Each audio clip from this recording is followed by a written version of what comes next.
JEE की पढ़ाई के बाद जो अगला चैलेंज हमारे सामने आता है वो होता है ब्रांच और कॉलेज सिलेक्ट करना।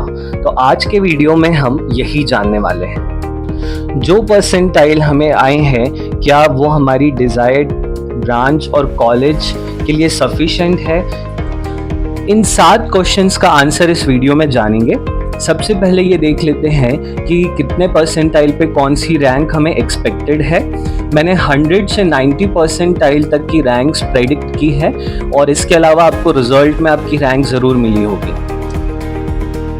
सभी बच्चे ये पूछ रहे हैं क्या मुझे सीएस ब्रांच ही मिल पाएगी, सीएस यानी कंप्यूटर साइंस। तो इसके लिए आप जुआसा की वेबसाइट पे जा सकते हैं और ये लिंक मैंने यहाँ पे दी है। इस लिंक पे जाके ओपनिंग और क्लोजिंग रैंक लास्ट ईयर के लिए चेक कर सकते हैं। जुआसा की साइट पे कुछ इस तरीके से ऑप्शंस आपको दिखेंगे। लास्ट राउंड के लिए क्लोजिंग रैंक चेक कर सकते हैं। कौन सा कॉलेज बेस्ट ऑप्शन होगा। जेई मेंस के रिजल्ट के बेसिस पे एनआईटीज आपको मिल सकता है, ट्रिपल आईटीज मिल सकता है और इवन गवर्नमेंट फंडेड कॉलेजेस होते हैं जहां से भी प्लेसमेंट बहुत अच्छे होते हैं, वो आप चुन सकते हैं। इसके अलावा सीएस रिलेटेड ब्रांच ले सकते हैं जैसे कि artificial intelligence, data science, gaming technology, cyber security. Sir CS branch नहीं मिल रही है तो क्या करें। सीएस के अलावा क्या दूसरी ब्रांच ले सकते हैं। कौन से कॉलेज से प्लेसमेंट अच्छा होता है, इन क्वेश्चंस का आंसर जानते हैं।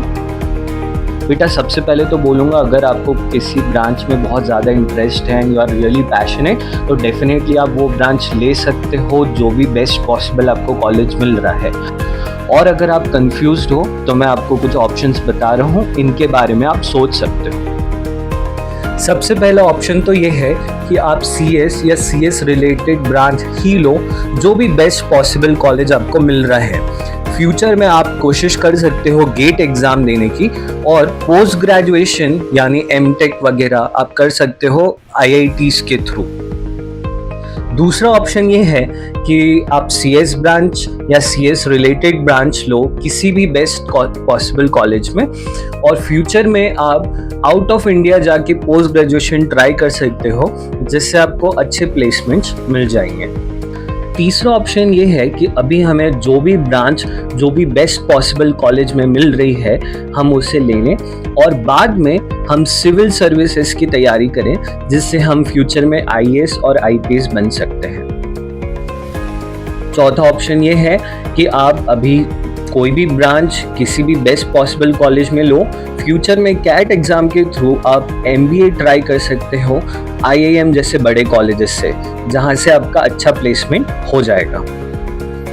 फिफ्थ ऑप्शन ये है कि अभी आप किसी भी ब्रांच से कोई एक अच्छे कॉलेज से ग्रेजुएशन कर लो और फ्यूचर में टारगेट करो कि आप एंटरप्रेन्योर या बिजनेसमैन या सेल्फ डिपेंडेंट बनो। सिक्स्थ ऑप्शन ये है कि आप कोई भी ब्रांच लेके किसी अच्छे कॉलेज से पढ़ाई करो, साथ साथ में आप side by side IT skill सीख सकते हो जैसे कोडिंग या कोडिंग लैंग्वेजेस, डेटा मैनेजमेंट वगैरह, जिससे आपकी कॉलेज में जब कंपनीज आएगी तो कुछ कंपनीज सभी ब्रांचेस के लिए ओपन होती है, वो जस्ट स्किल्स देखती है तो आप उस समय आईटी इंडस्ट्री में एंटर कर सकते हो।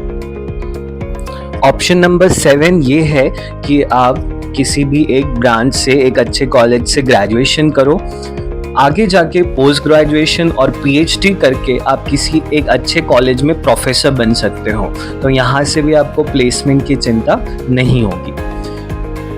ऑप्शन 8 ये है कि अगर आप चाहो तो बिट्स या वीआईटी कॉलेज से भी सीएस ब्रांच में ग्रेजुएशन कर सकते हो, बीटेक कर सकते हो। ये कॉलेजेस थोड़े से एक्सपेंसिव होते हैं बट यहाँ से आपका प्लेसमेंट अच्छा हो जाएगा। कुछ बच्चे पूछते हैं कि सर ड्रॉप लेना सही ऑप्शन होगा क्या, तो उन्हें मैं ये बता दूं कि अगर आपको लगता है कि 1 साल और आप ईमानदारी से मेहनत कर सकते हो, आप सिंसियर रहोगे, डिसिप्लिन में रहोगे, मेंटल प्रेशर झेल सकते हो तो आप डेफिनेटली अपने आप को एक चांस दो ड्रॉप लेके। और अगर आप 1 साल ईमानदार नहीं रह पाओगे, आपको लगता है कि आप में उतना पेशेंस नहीं है, उतनी मेहनत नहीं हो पाएगी, तो हमारा रिजल्ट बहुत ज़्यादा इम्प्रूव नहीं होगा तो ड्रॉप लेने से कोई मतलब नहीं है। फिर कुछ बच्चे पूछते हैं सर बोर्ड एग्ज़ाम में मेरे 75% से कम मार्क्स आए हैं तो क्या किया जाए। तो उन्हें मैं ये रिकमेंड करूँगा कि इतना पढ़ने के बाद भी अगर आपको 75% बोर्ड एग्ज़ाम में नहीं आ रहे हैं then J is not the right option for you. आप डेफिनेटली कुछ और ऑप्शन ट्राई कर सकते हो जिसमें आप और अच्छा कर सको। कुछ बच्चों को मैं ये सजेस्ट करता हूँ कि जैसे कि उनका अगर फैमिली बिजनेस है, पापा का ऑलरेडी कोई बिजनेस प्लान है, और या कई बच्चों के यहाँ खेती वगैरह होती है, तो आप अभी एक फॉर्मल ग्रेजुएशन पूरा करो और उसी बिजनेस या फार्मिंग को बढ़ाने की सोचो। तो ये सारे ऑप्शंस मेरी इंफॉर्मेशन और मेरे परसेप्शन के ऊपर बेस्ड थे। आप अपने फ्रेंड्स, रिलेटिव्स, पेरेंट्स, टीचर्स से कंसल्ट करके एक सही डिसीजन लो।